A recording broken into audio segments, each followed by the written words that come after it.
नमस्कार। इतिहास के पन्नों से कार्यक्रम में आप सभी दर्शकों का स्वागत है। दर्शकों, हमारा खास विषय the land and the people यानी भूमि और लोग, जिसके पिछले 2 भाग में हमने जाना अंडमान के कई ऐतिहासिक घटनाओं के बारे में, लोगों के बारे में और संस्कृति के बारे में। आज उस विषय के तीसरे और अंतिम भाग में हम जानेंगे अंडमान में हुई कुछ बसावटें, सेटलमेंट्स के बारे में, जिसके ऊपर जानकारी देने के लिए आज हमारे साथ उपस्थित हैं हमारे द्वीप समूह के प्रसिद्ध इतिहासकार श्री मुकेश्वर लाल जी। मुकेश्वर जी, आपका बहुत बहुत स्वागत है हमारे इस कार्यक्रम में। मुकेश्वर जी, उसी भाग को आज आगे बढ़ाते हुए सबसे पहले हम आपसे ये जानना चाहेंगे, जैसा हमने सुना है, जानते हैं कि अंडमान की जो बसावट है वो 3 हिस्सों में हुई है। पहली आदिवासी लोग, उसके बाद फिर ब्रिटिश शासन के दौरान और आखिर में फिर आज़ादी के बाद। तो ये जो तीनों हिस्से हैं, इनके बारे में आप ज़रा विस्तार से समझाएं। देखिए, बसावट जो है, ये तो द्वीप समूह जो अंडमान है, ये तो पता ही है कि बे ऑफ बंगाल में और हिंदुस्तान का हिस्सा है जी। फ़िलहाल आज के दौर पे। लेकिन एक ज़माने में जब अंग्रेज़ों ने यहाँ शासन शुरू किया और यहाँ जब कब्ज़ा किया अंडमान का, तब यहाँ पे आदिवासियों को पाया, जो आज हम कहते हैं ग्रेट अंडमानीज, ओंगीज, जारवास, सेंटिनलीज और फिर निकोबार ग्रुप में अलग निकोबारीज और शॉम्पेन्स थे। तो अब ये जो ओंगीज है, अंडमानीज है, इनका जो है निग्रिटो प्रजाति के है। इनका इतिहास है कि ये माइग्रेट होके आए, कोई 26,000 साल पूर्व जो है यहाँ पर आए, कहीं से अफ्रीका से या ग्रेटर एशिया से होते हुए यहाँ पहुँचे। अभी भी वो शोध चलता है, शोध के विषय है वो। तो ये तो हो गया आदिवासियों का जी। उसके बाद जो है, जब अंग्रेज़ यहाँ पर शासन करने आ गए, यहाँ पे सजाए काला पानी जो क्रांतिकारियों को दिया।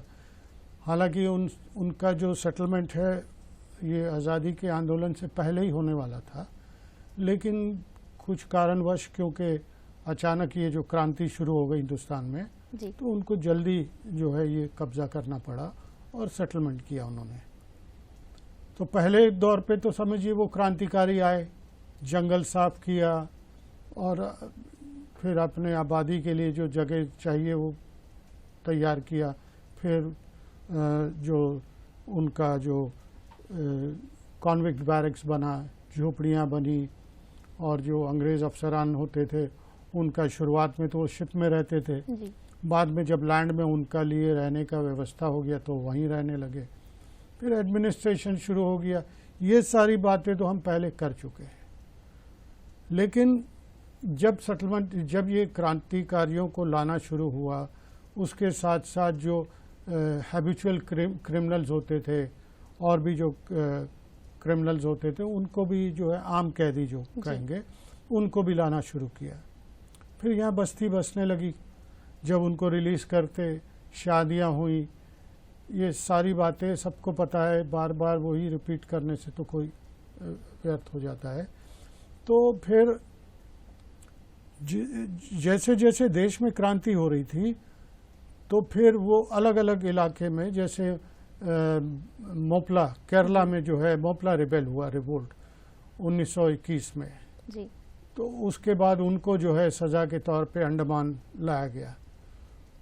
उनको जो है यहाँ लाने के हुआ ये कि कॉन्विक्ट बस्ती, कैदी बस्ती तो अलग होती थी, वो अलग था। उसके अलावा इनको जब लाए कुछ दिनों तक तो सेलुलर जेल में रखे, उसके बाद इनको छोड़ दिया, यहीं सेटल कर दिया जी। उनको यहाँ पे सेटल करने के लिए सारी सुविधाएं दी गई। तो वो करीब 330 के करीब थे जो आए थे उस वक्त, कहा जाता है।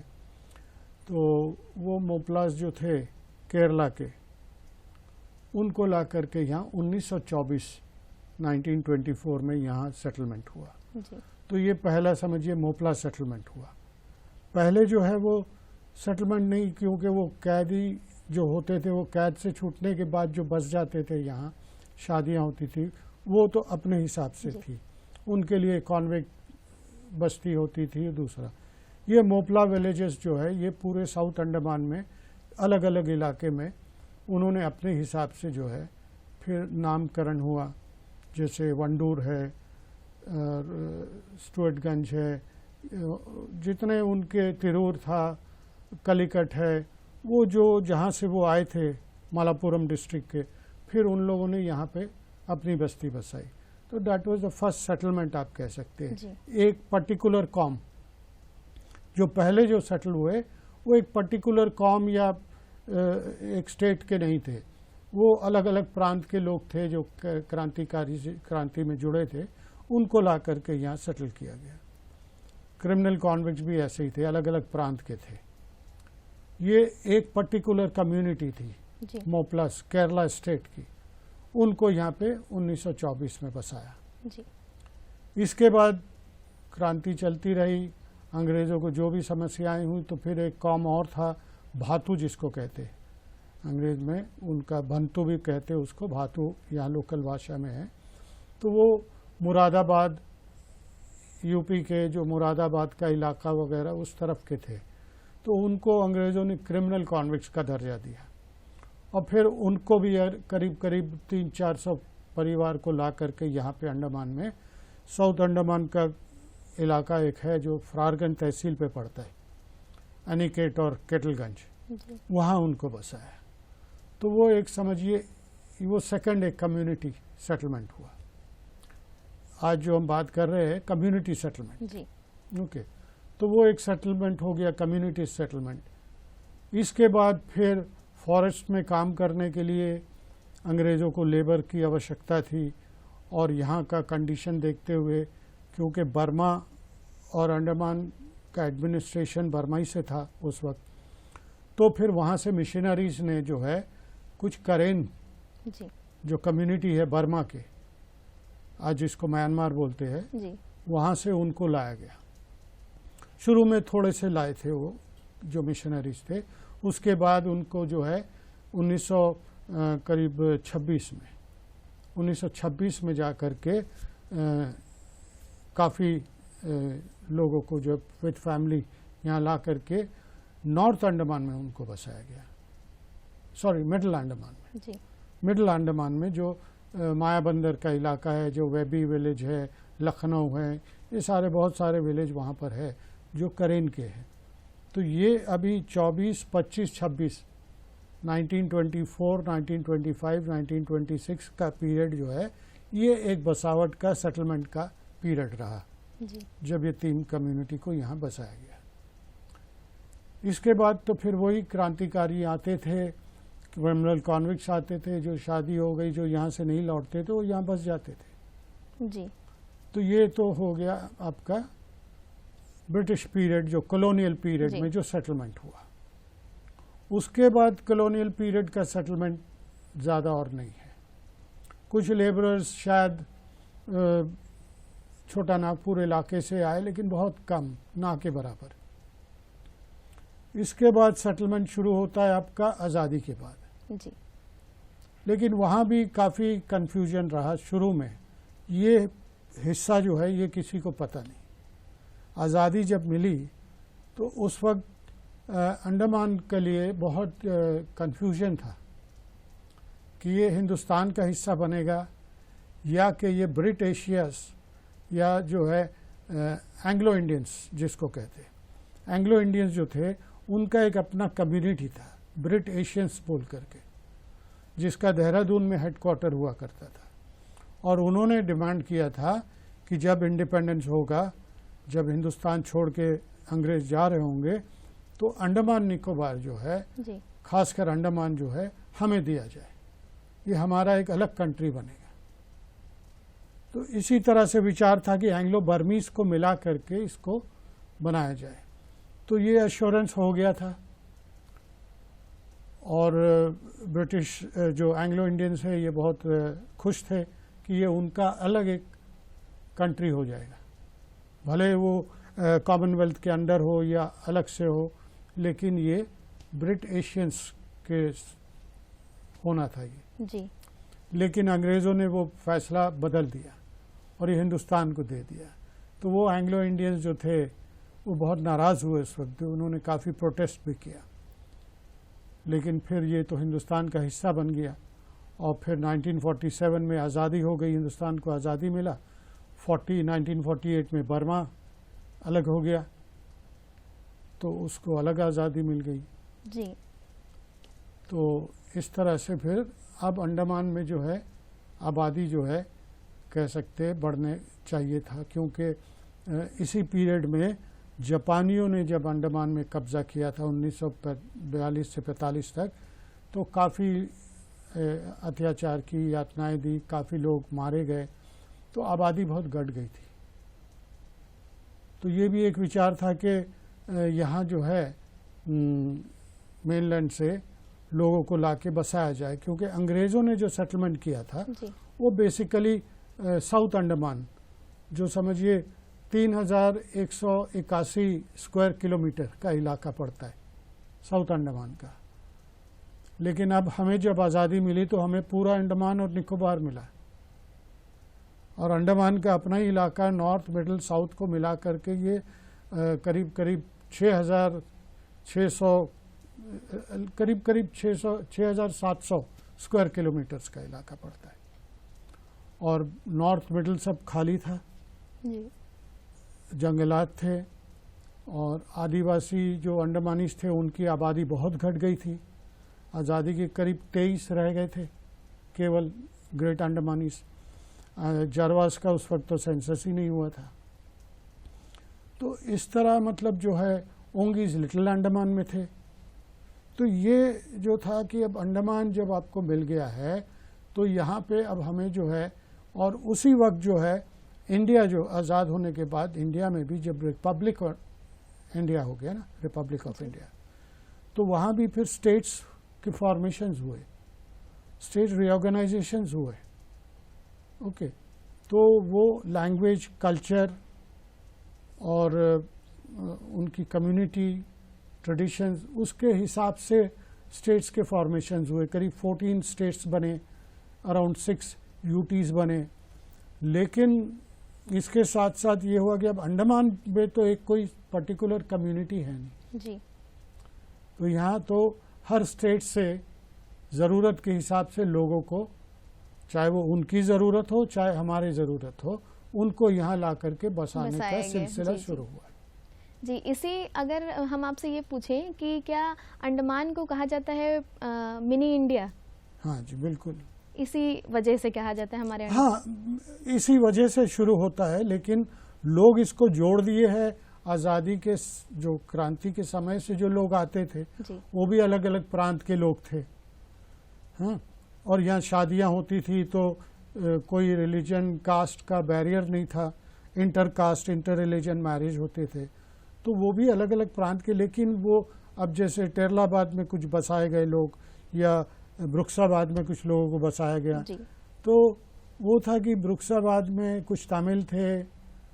हाँ, ब्रिजगंज एरिया है, सॉरी, ब्रिजगंज में तमिल थे, तेलुगु थे, कुछ यूपी के लोग थे। इसी तरह टेरलाबाद एरिया में कुछ, तो अलग अलग लोगों का मिक्स करके, बैलेंस करके अंग्रेज़ों ने बसाया जी, सेटलमेंट किया।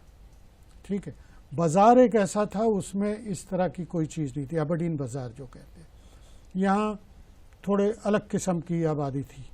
ओके, वो भी मिश्रित थे, मिले जुले थे लोग। और यहाँ फिर बर्मीज बहुत थे उस वक्त, तो बर्मास का अपना इलाका था जी। बाबू लाइन फिर मेमियो, बर्मा नाला जिसको हम कहते, ये सब बर्मीज का इलाका होता था। बर्मीज आबादी जो है जी, तो उस वक्त ऐसे थे। फिर जब इंडिपेंडेंस के बाद जो अंग्रेज़ों ने इंडियन गवर्नमेंट ने जो भेजना शुरू किया, तो सबसे पहले ज़रूरत पड़ी जो सेटलर्स जिनको हम कहते हैं, देवर, वो अपना जो विभाजन से प्रभावित हुए वो लोग थे। जो पार्टीशन ऑफ इंडिया हुआ तो बंगाल, ईस्ट बंगाल जो था वो ईस्ट पाकिस्तान बन गया, और ईस्ट पाकिस्तान में जो हिंदू थे वो बिकेम रिफ्यूजी सेटलर्स होकर के हिंदुस्तान में आ गए।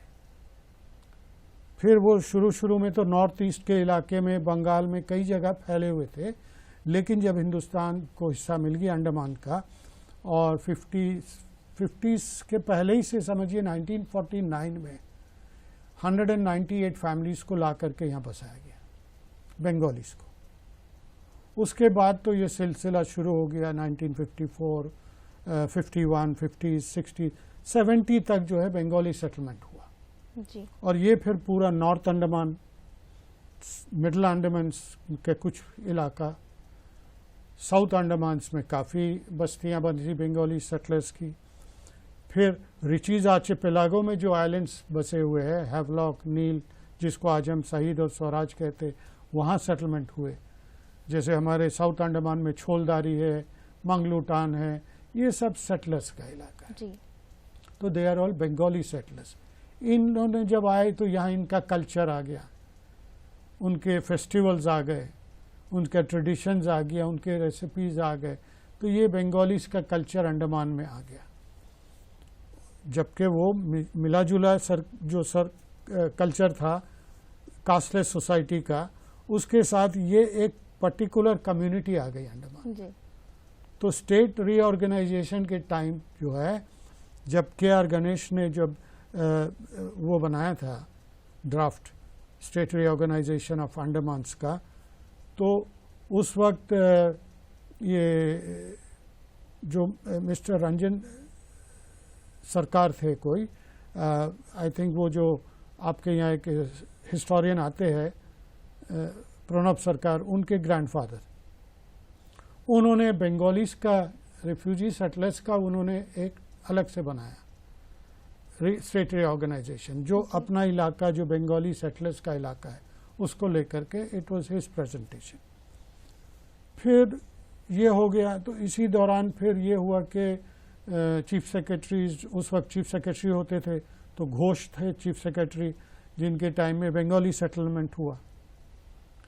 और उसके बाद फिर धीरे धीरे सेटलमेंट, ये चीफ कमिश्नर्स बदले, श्री रामचंद्रा और ये आ गए आपके अय्यर, वो चीफ कमिश्नर्स थे, I think they were from south states. तो उस दौरान जो है 50s के बाद जो है मलयालीज, नॉट दी मोप्लस, मलयालीज जो क्रिश्चियन मलयालीज या हिंदू मलयालीज जो होते थे केरला के अलग डिस्ट्रिक्ट्स के, not from Malabar, from other districts of Palghat हुआ, वायनाड, बहुत से डिस्ट्रिक्ट है केरला के, वहीं के काफ़ी लोग यहाँ पर कुछ तो आए, खुद से आए जॉब के तलाश में, नौकरी के, और कुछ को, ज़्यादातर को सरकार ने यहाँ ला करके बसाया, बिकॉज लेबर्स की ज़रूरत होती थी और ऑफिशियल एडमिनिस्ट्रेटिव काम के लिए भी चाहिए थी। तो Malayalis were very good in that. उनको ला के सेटल किया तो नॉर्थ अंडमान्स और मिडिल अंडमान्स में, केरलापुरम, बेटापुर, ये सारा इलाका जो था, बिली ग्राउंड, और मैक्सिमम मलयालीज वो settle in the north and middles, Dharmapuram, बहुत सारे विलेजेस उन्होंने अपने हिसाब से जो नाम रखा है, तो वो सारा सेटलमेंट मलयालीज का हो गया। जी। अब हम जानना चाहेंगे कि आपने अभी जितने भी सेटलमेंट्स बताए, आज़ादी से पहले के हों, ब्रिटिश शासन के हों, जिनको भी लाके बसाया गया, पर जो हमारे द्वीप समूह के मूल निवासी थे यानी आदिवासी, क्या उनके लिए इसके बाद कोई पुनर्वास बनाया गया या कुछ हुआ उनका? हाँ, नहीं, वही बता रहा हूँ ना, इसी दौरान फिर सेटलमेंट और होते गए जी।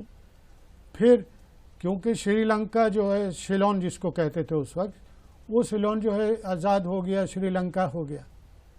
फिर वहाँ जो तमिल्स थे, इंडियन ओरिजिन के तमिल्स थे, तो वो एक पैक्ट शास्त्री और वो एक पैक्ट था, शास्त्री और उनके जो भंडारा नायकी थे जो वहाँ की थे, उनके थ्रू एक 1964 में एक पैक्ट हुआ, संधि।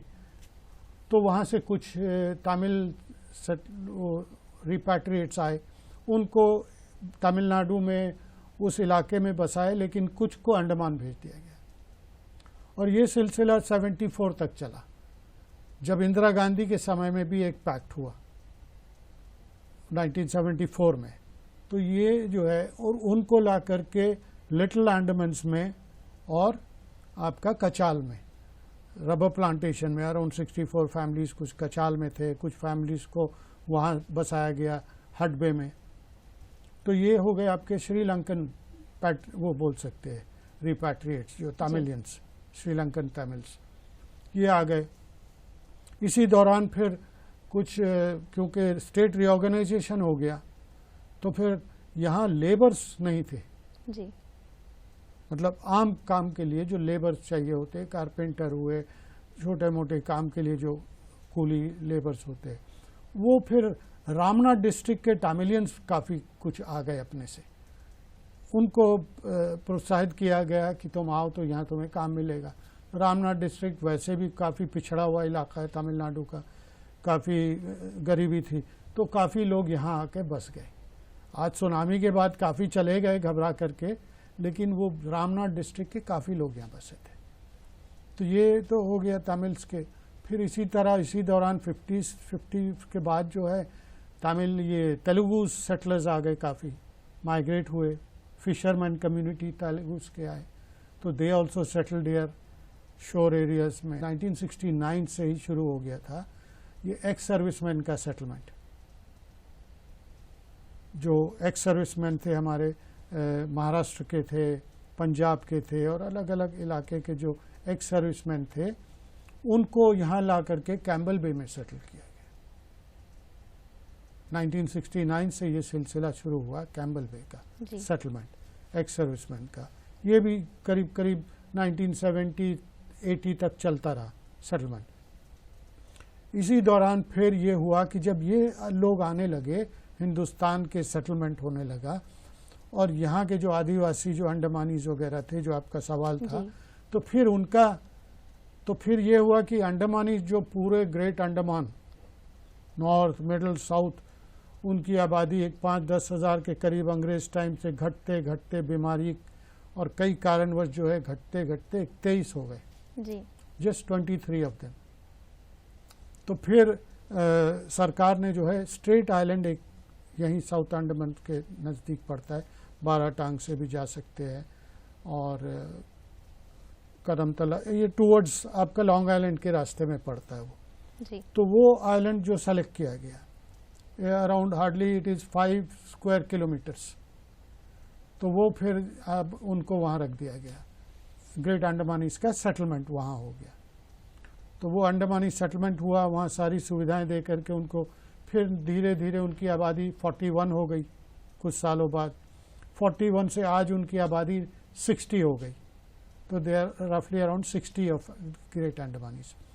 लेकिन वो मेन स्ट्रीम में आ गए हैं जी। तो हालांकि उनका सेटलमेंट वहीं है, लेकिन जो अब सर्विस में है, पढ़ लिख लिए है, एक तो इंजीनियर है ग्रेट अंडमानी लड़का हमारा जी।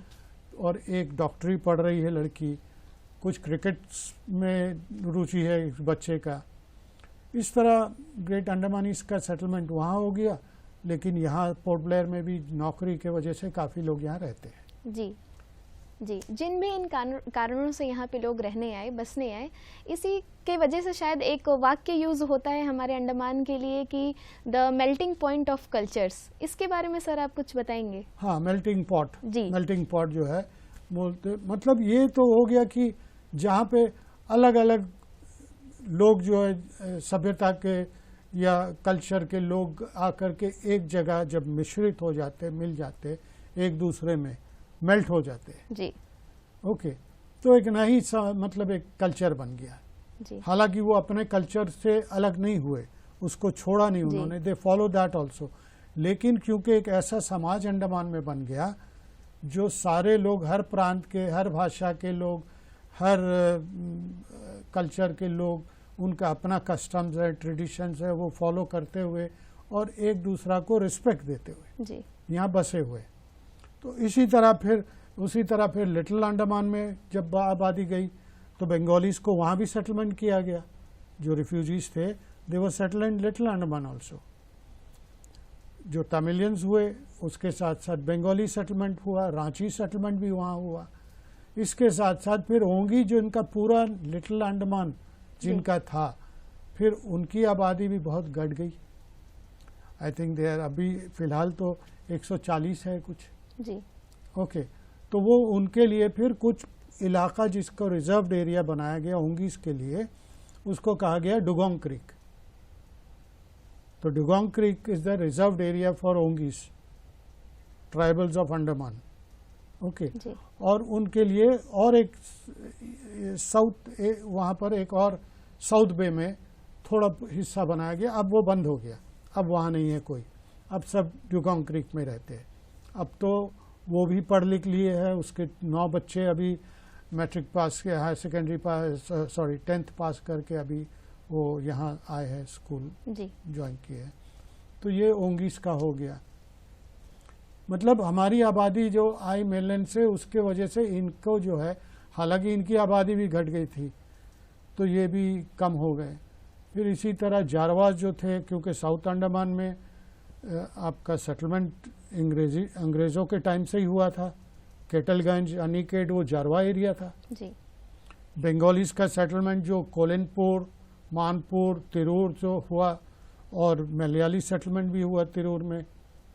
तो उस वक्त जो जारवा का इलाका था वो बहुत हॉस्टाइल हुआ करते थे उस वक्त। अब तो खैर करीब 460 कुछ है, वो उनकी आबादी भी बढ़ गई है, पहले तो कुछ कम हो गई थी।